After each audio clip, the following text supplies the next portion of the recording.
E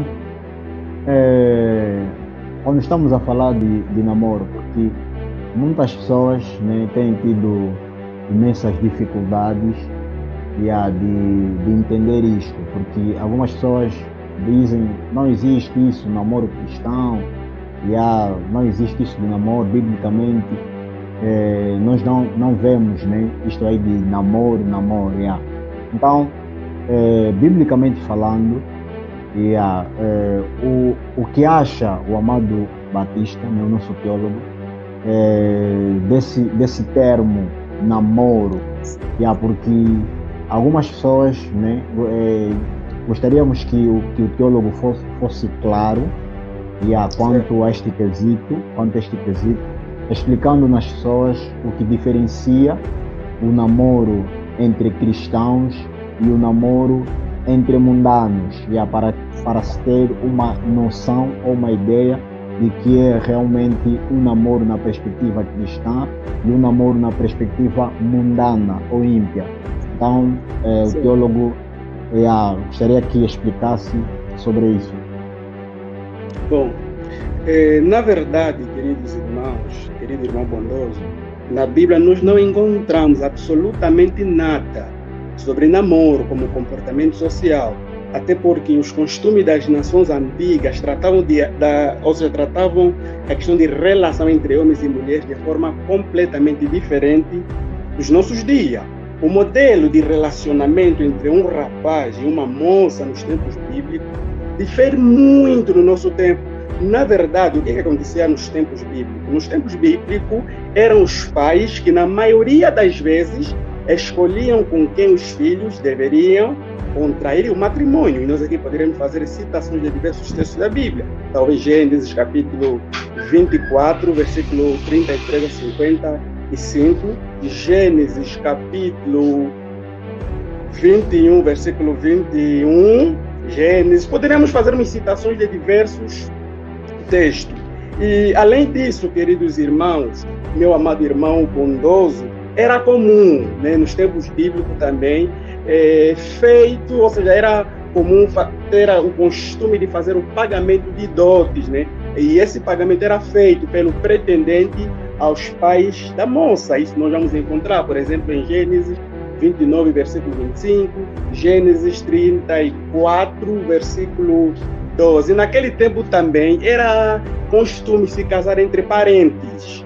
Isso nós podemos constatar no próprio livro de Gênesis, no seu capítulo 24, versículo 4, Gênesis 28, versículo 2, e tem mais outros fins. E o motivo que levava, né, a se casar entre parentes para quê? Para que isto evitava, né, a transferência de bens das tribos, como também influências negativas de práticas idólatras e morais. Então, se junta-se a isso o fato de que também, né, era feita a ideia de promessa. E uma vez quebrada, era possível de penalidade.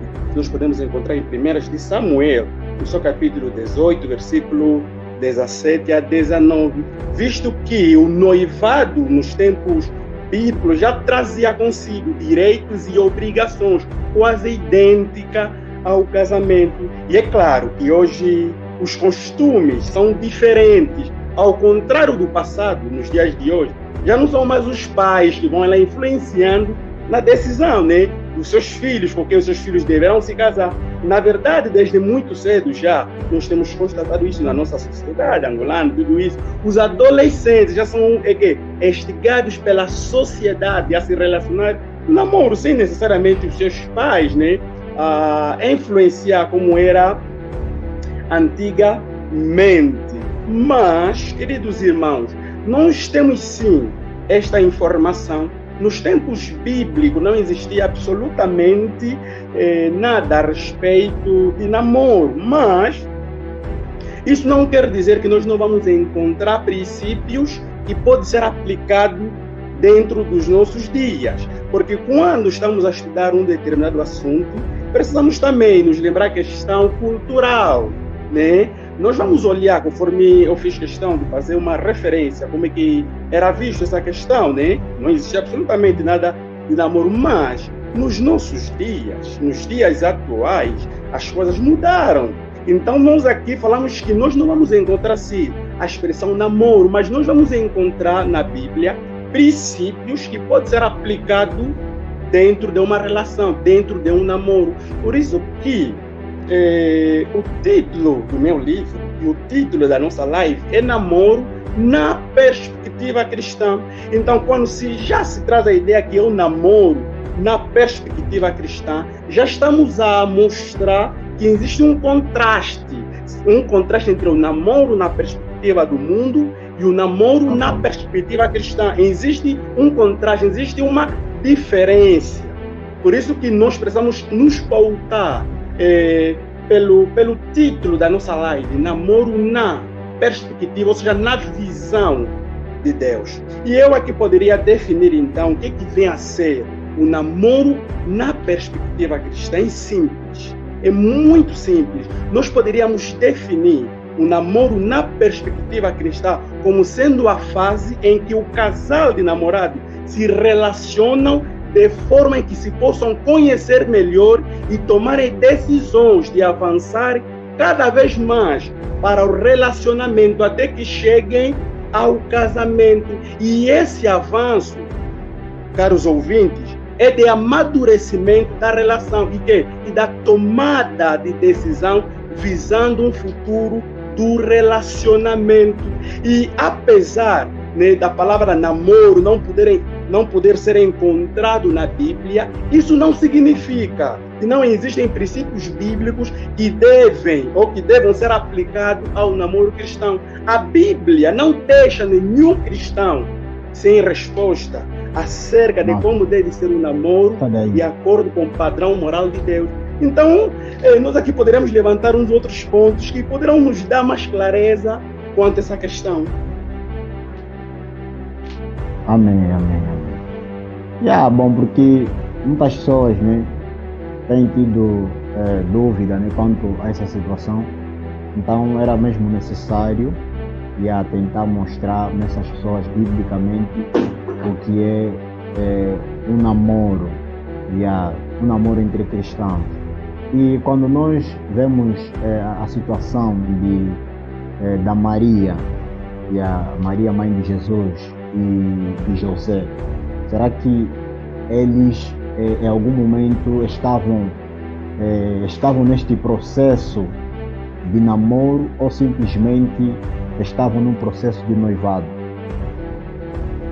Bom, tem-se feito, né, muitas, como é que se diz? Muitas distinções. Uns vão preferir usar a expressão namoro, uns vão preferir usar a expressão cortejo, uns acham que existem muitas linguagens que cada cristão acha não, que esse termo não se enquadra melhor. Mas, por exemplo, quando vamos atentar para Maria, queridos irmãos, nós poderíamos dizer, né, que Maria com José estavam na fase do noivado. Está tudo bem, na fase do noivado, mas isso também não quer dizer que nós poderíamos não aprender, né, com Maria e José alguns princípios. E os princípios que nós podemos aprender com Maria, não somente com Maria, talvez com outros crentes, é o princípio o princípio moral de Deus. Porque se nós atentarmos bem para a Bíblia Sagrada, no estado em que José e Maria se encontravam, eles não tinham limitações para fazerem certas coisas, inclusive talvez o sexo. Então isso se assemelha muito com a nossa própria realidade. Então, estando dentro de uma relação, obedecendo os mesmos princípios, então não há nenhuma diferença. Então, creio que nós precisamos olhar, né, esses exemplos da Bíblia e aprender a extrair algumas lições para nós nos dias de hoje. Amém, meu irmão. E sendo um namoro, né, na perspectiva cristã, então, quais são os requisitos, né, pelas quais este mesmo namoro na perspectiva cristã devem ter? Certo. Eu vou apresentar 3 pontos principais que nós precisamos compreender a respeito do namoro na perspectiva perspectiva cristã. Primeira coisa, primeiro ponto, o namoro na perspectiva cristã, em primeiro lugar, deve objetivizar o casamento, ou seja, deve ter como objetivo o casamento. Isto quer dizer que não há possibilidade, né, biblicamente, de justificar um namoro cuja pretensão não seja o casamento. Então, aqui nós vamos já constatar uma diferença entre o namoro na perspectiva cristã e o namoro na perspectiva do mundo. Porque o namoro na perspectiva do mundo, eu posso ter a pretensão de estar com uma jovem, sem, no entanto, eu ter o desejo de casar, de levar ela ao altar, de ter ela como minha esposa. Eu posso namorar, só por namorar. Tá? Namorar porque não quero ficar sozinho. Enquanto que o namoro na perspectiva cristã visa, olha na direção do casamento. Então isso quer dizer que na perspectiva cristã não existe a ideia de namorar para não ficar sozinho. Eu vou namorar irmão Bondoso, irmão Batista, porque não quero ficar sozinho. Não, na perspectiva cristã não existe isso. Se você ter uma relação, então o teu foco deve ser o casamento, o teu foco deve ser o matrimônio. O teu foco não deve ser quê? Não deve ser só para aparecer, não. Por isso que tem uma parte na página 15 do meu livro, eu falo algo muito interessante. Eu digo assim que a ideia de namorar apenas para não ficar sozinho, para se divertir ou mesmo para ir testando compatibilidade é errado diante de Deus. Então, quando alguém namora só por namorar, namora para se divertir, namora para passar tempo, né? Namora porque quer tirar uma selfie, né? Eu e a minha companheira, namora porque talvez quer ir numa shoprite, apenas com essa intenção, não olhando, não tendo como meta o casamento, essa pessoa peca contra Deus. Então, em suma, eu poderia dizer, para fechar esse ponto, é que o namoro do cristão deve ter como meta clara o casamento. É verdade, né, que muitos cristãos não chegam ao ponto de casar e muitos outros motivos. E o segundo ponto que também nós poderíamos aqui tratar é que o namoro na perspectiva cristã deve ser firmado entre cristãos. Então, em segundo lugar, nós aqui poderíamos dizer que para o bem da sua vida espiritual, meu irmão, para o bem da nossa vida espiritual, não é bom que um cristão entre um namoro com alguém que não seja cristão, não. Porque desde o Antigo Testamento, ou seja, desde o Antigo Testamento, Deus sempre advertia ao seu povo acerca do perigo do relacionamento com pessoas que não professavam a mesma fé. Isso nós vamos encontrar, por exemplo, em Esdras 9:12, em Neemias 13:26, em Amós 3:3 e em 1 Coríntios 7:39. Então, o namoro na pessoa cristã deve ser firmado entre cristãos. Então, isso já mostra que